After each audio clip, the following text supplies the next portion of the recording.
Hai dan salam sejahtera, bertemu lagi bersama saya Doktor anda pada hari ini, Dr. Musyaidah Ahmadun, dan pada hari ini kita akan membincangkan topik yang seterusnya iaitu cabaran etika dan peradaban semasa.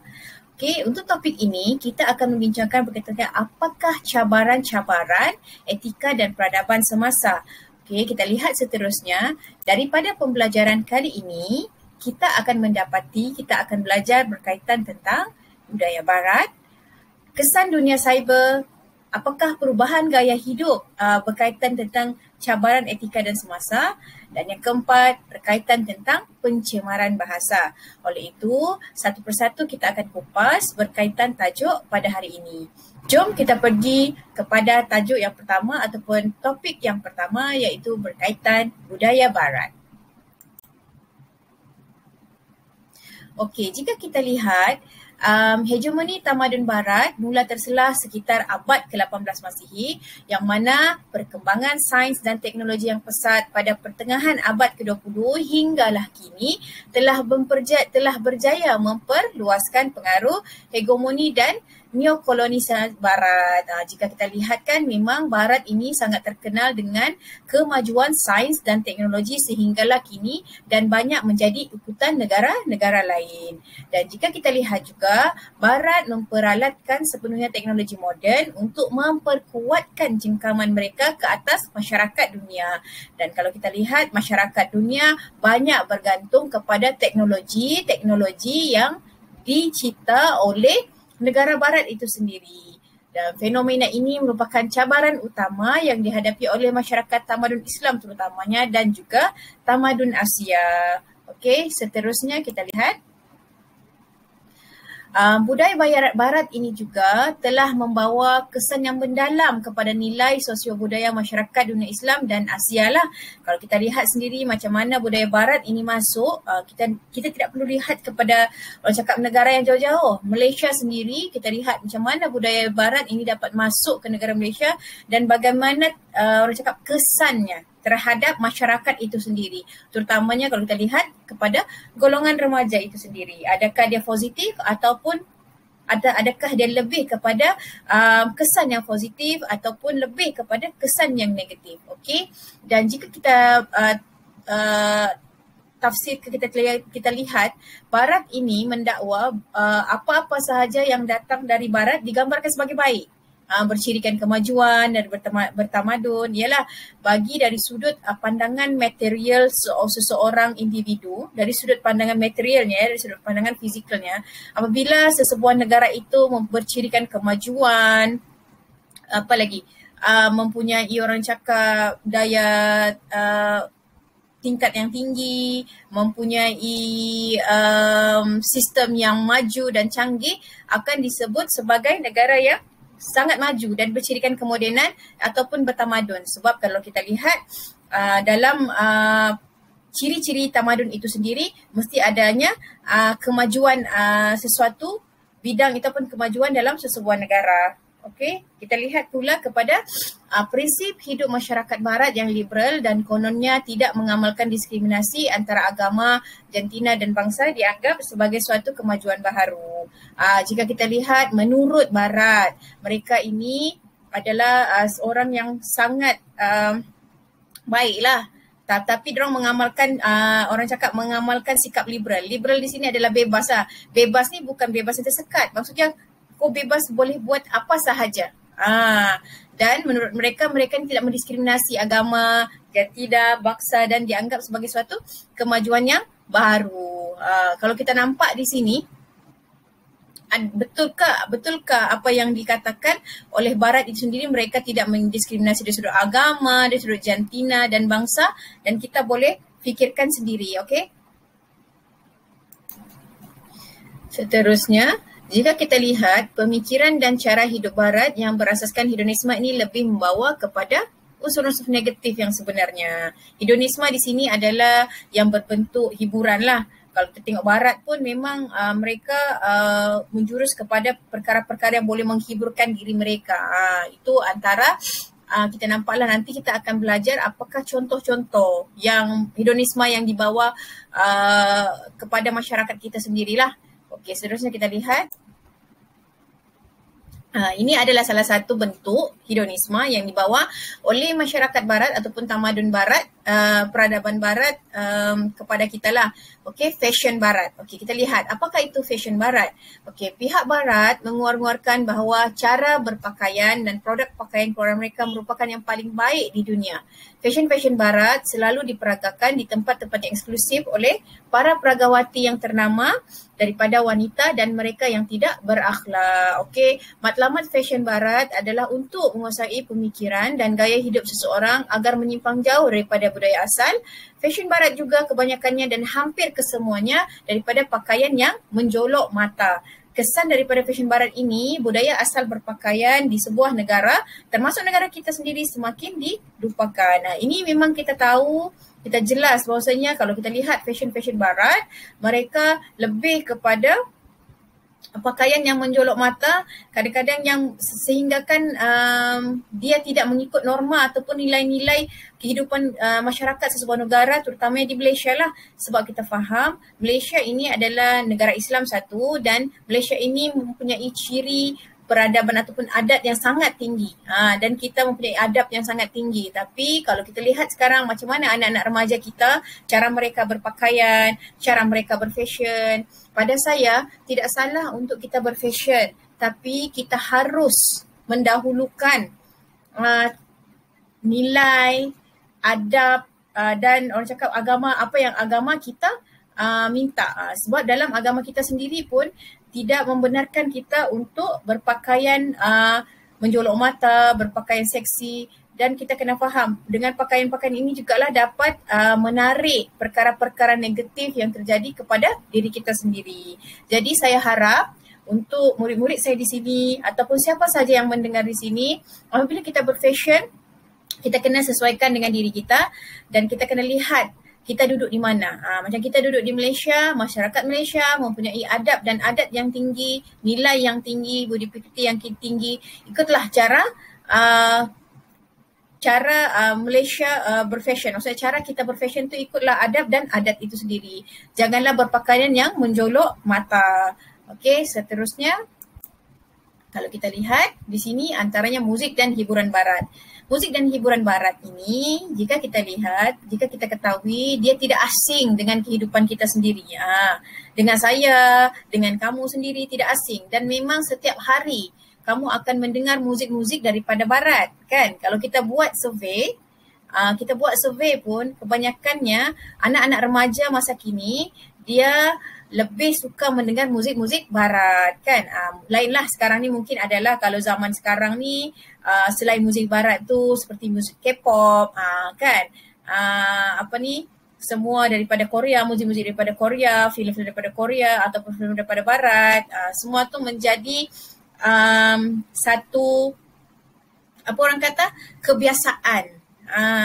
Menjadi satu norma dah kepada anak remaja kita terutamanya melihat muzik dan kehidupan barat ini. Okey, kita lihat barat ini dia memperkenalkan pelbagai jenis muzik dan hiburan mengikut acuan mereka tersendirilah. Contohnya ada muzik rock, ada muzik punk, ada jazz dan ada juga muzik disco. Kebanyakan remaja masa kini ia lebih tertarik kepada muzik sensasi barat dan mengagung-agungkannya.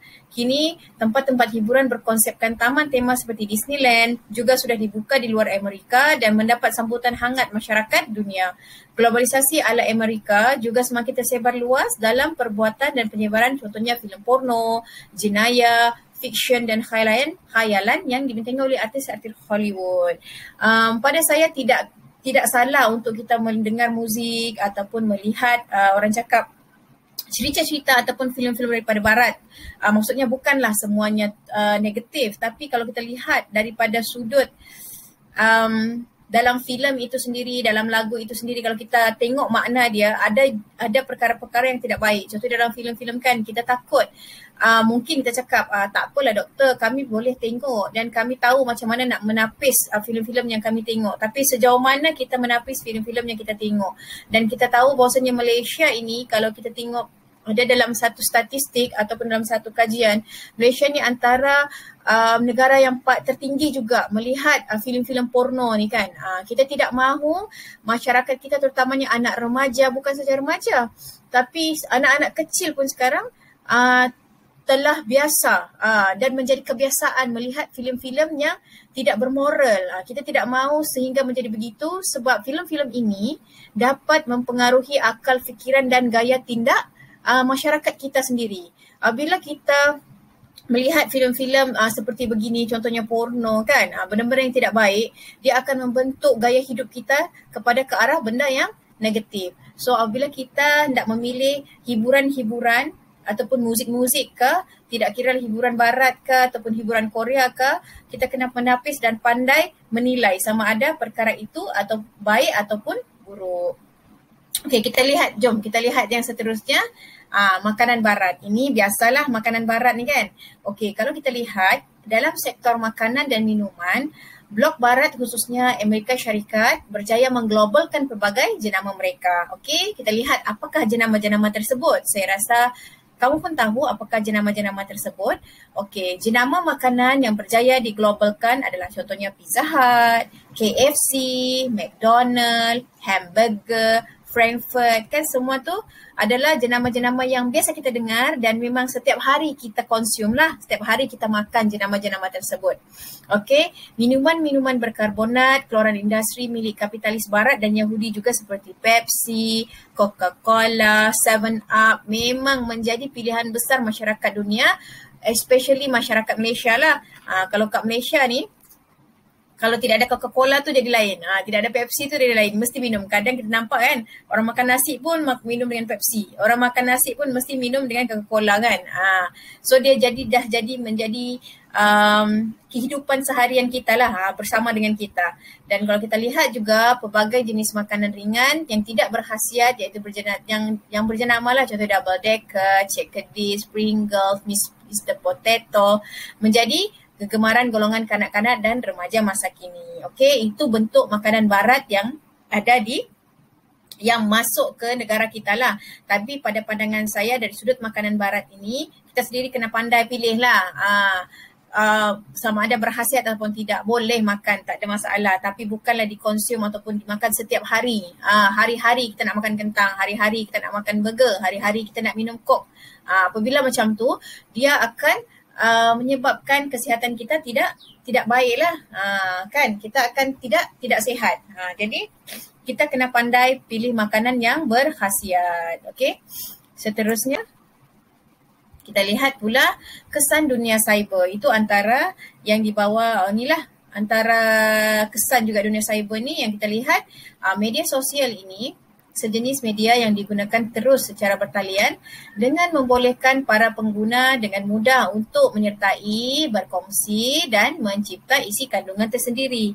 Antara media sosial masa kini adalah TikTok, Instagram, Twitter, Snapchat, Facebook dan sebagainya. Semua aplikasi ini boleh memberikan kesan positif dan negatif kepada pengguna, terutamanya golongan muda. Okey, daripada sudut dunia cyber ini, pada pandangan saya, tidak ada masalah untuk kita menggunakannya, tapi kita kena pandai menggunakan orang cakap semua laman-laman sosial yang ada ni lah. Contoh macam TikTok kan, kita boleh kadang-kadang orang cakap janganlah guna TikTok tu banyak yang tidak baik. Itu dari sudut kita sendiri, sama ada kita melihat benda yang baik ataupun kita melihat benda yang buruk. Sebenarnya media sosial ini semua kita boleh memberikan faedah ataupun memberi manfaat kepada kita yang banyak jika kita gunakannya dengan baik. Tapi kalau kita gunakan dia dengan perkara yang tidak baik ataupun perkara-perkara yang membawa kepada unsur-unsur negatif kan, unsur-unsur kejahatan, maka ia akan merosakkan kita lah.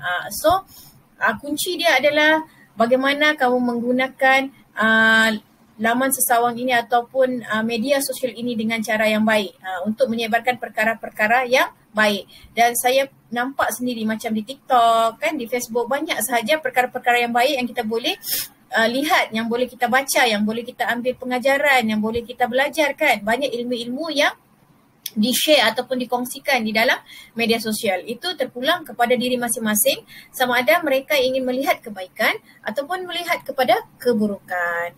Okey, jom kita lihat yang seterusnya.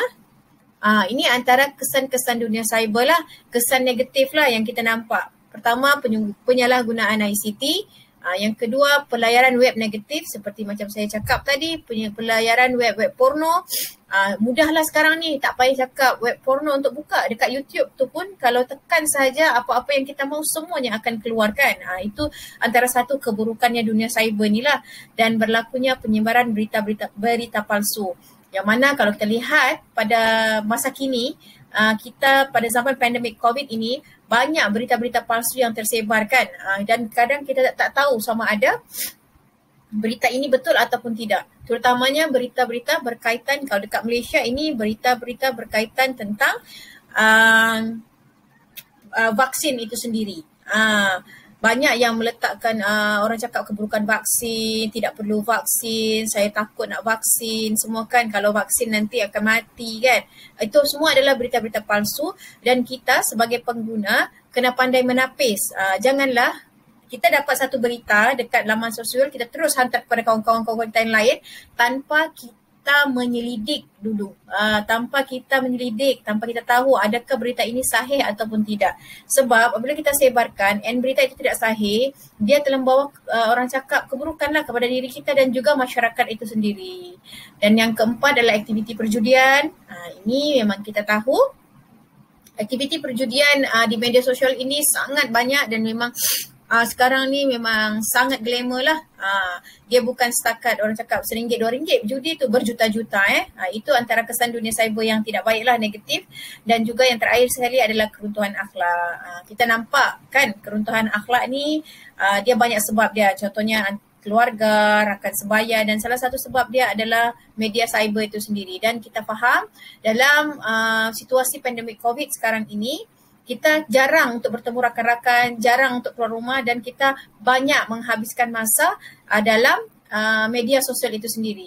So kita tidak tahu apa yang terjadi. Kalau kita lihat daripada kes-kes ataupun fakta-fakta daripada dunia cyber ini juga boleh berlakunya orang cakap dunia pelacuran, benda-benda macam gitulah daripada media sosial ini. So kita tidak mahu anak-anak kita terlibat dalam perkara-perkara yang negatif. So macam mana untuk kita mengelak perkara-perkara ini? Pertama, kita mesti ada pegangan agama yang kuat.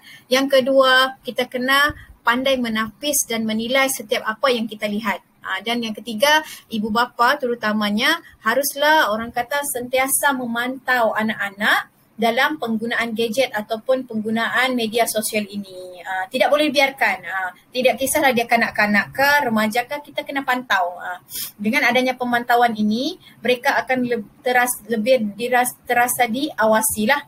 Itu antara langkah-langkah untuk supaya tidak berlakunya perkara-perkara negatif berkaitan tentang dunia cyber. Okey, seterusnya kita lihat pula perubahan gaya hidup. Okey, perubahan gaya hidup masyarakat ia sangat berkait rapat dengan perkembangan zaman serta teknologi itu sendiri.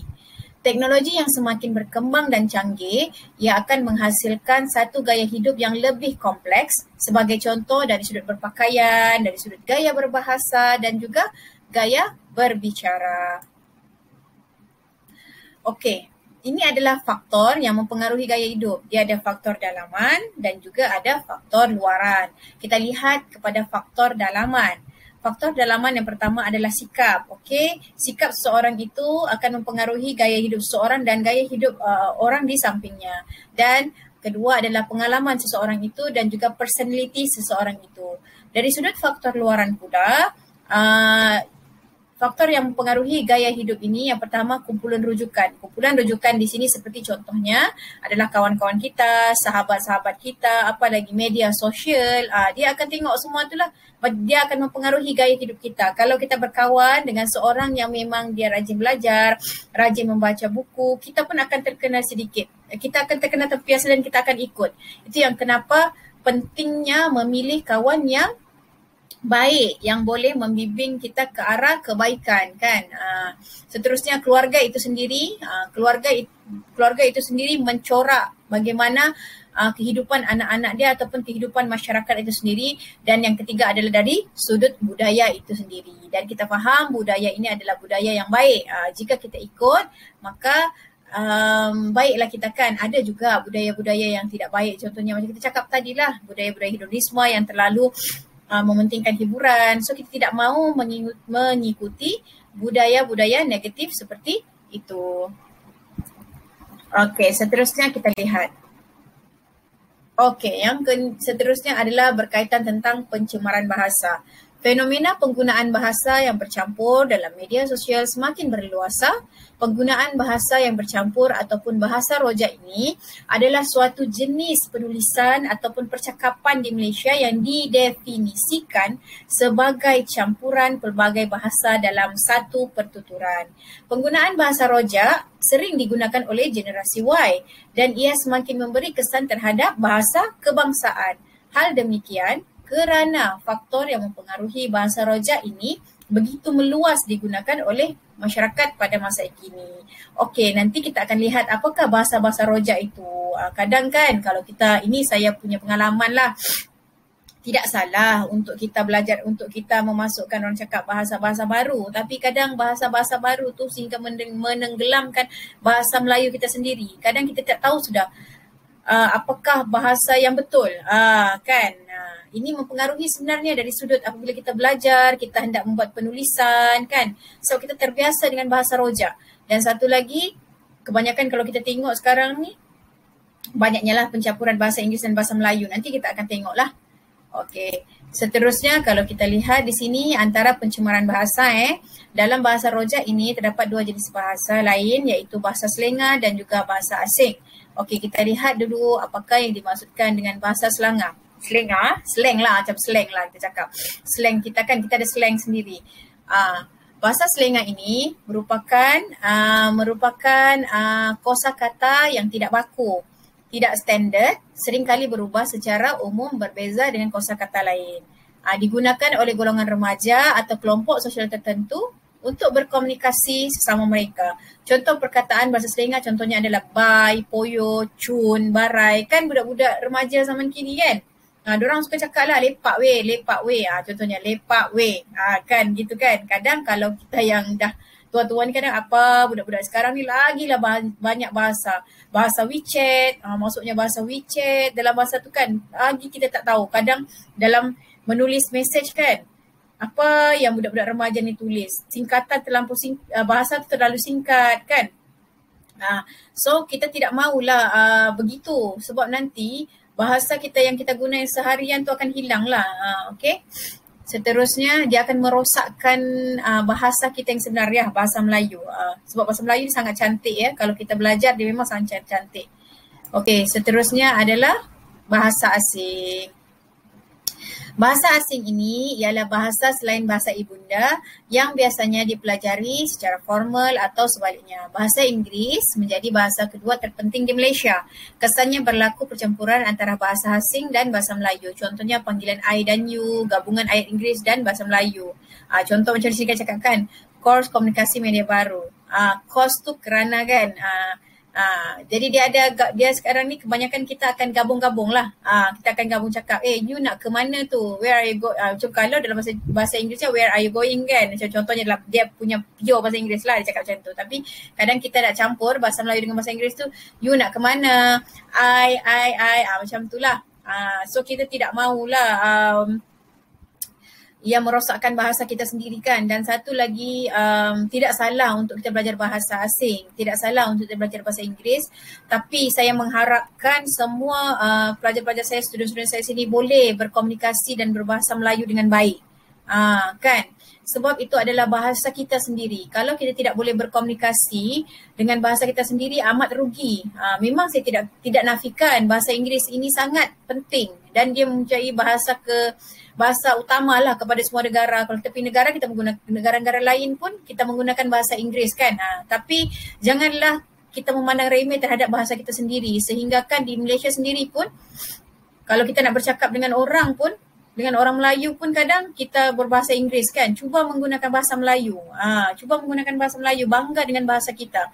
Sebab semasa pengalaman saya pergi ke Jepun, mereka tidak menggunakan bahasa asing. Memang kalau kita tanya diorang dalam bahasa Inggeris, mereka akan jawab dalam bahasa Jepun.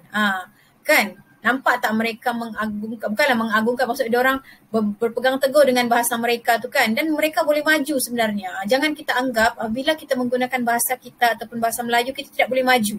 Dan kalau kita lihat pun pada peradaban-peradaban lalu, pada zaman Kesultanan Melayu Melaka, bagaimana zaman orang cakap Kesultanan Melayu Melaka tu boleh maju dengan datangnya pendatang, orang cakap pendatang-pendatang daripada Arab, Cina dan juga India, berkomunikasi secara orang cakap bagaimana mereka berkomunikasi. Mereka boleh maju dengan bahasa mereka sendiri. Kita jangan memandang remeh terhadap bahasa kita, jangan memandang sebelah mata bahasa kita, sebab bahasa Melayu ini adalah bahasa yang cantik dan kita kena mempelajari dan kita kena bertutur dengan bahasa Melayu itu dengan baik. Janganlah sampai kita pun tak tahu. Bila orang tanya ni kita pun tak tahu kan. Itu amat merugikan lah. Okey, daripada situ kita dapatlah tahu apakah cabaran-cabaran orang cakap cabaran etika dan peradaban semasa ni lah. Yang pertama tadi kita boleh tahu cabaran dari sudut budaya, budaya barat itu sendiri, cabaran dari sudut gaya hidup, cabaran dari sudut media massa, kan dunia cyber, dan juga cabaran dari sudut bahasa. So, daripada cabaran-cabaran ini, bagaimana kita hendak menghadapinya adalah kita kena sentiasa belajar dan belajar, mempelajari, mencari tahu dan sentiasa memperbaiki diri kita untuk menjadi seorang yang beretika dan berperadaban. Saya rasa untuk hari ini itu sahaja yang kita akan bincangkan berkaitan tentang cabaran etika dan peradaban. Seperti biasa, jika kamu ada apa-apa permasalahan ataupun kamu kurang faham ataupun kamu ada pandangan ataupun pendapat ingin ditambahkan dalam slide kita ataupun dalam perbincangan kita, kamu boleh terus berhubung dengan saya, doktor kamu, iaitu Dr. Musyaidah Ahmadun, untuk sama-sama kita membincangkan dan lebih mengetahui apakah cabaran etika dan peradaban semasa.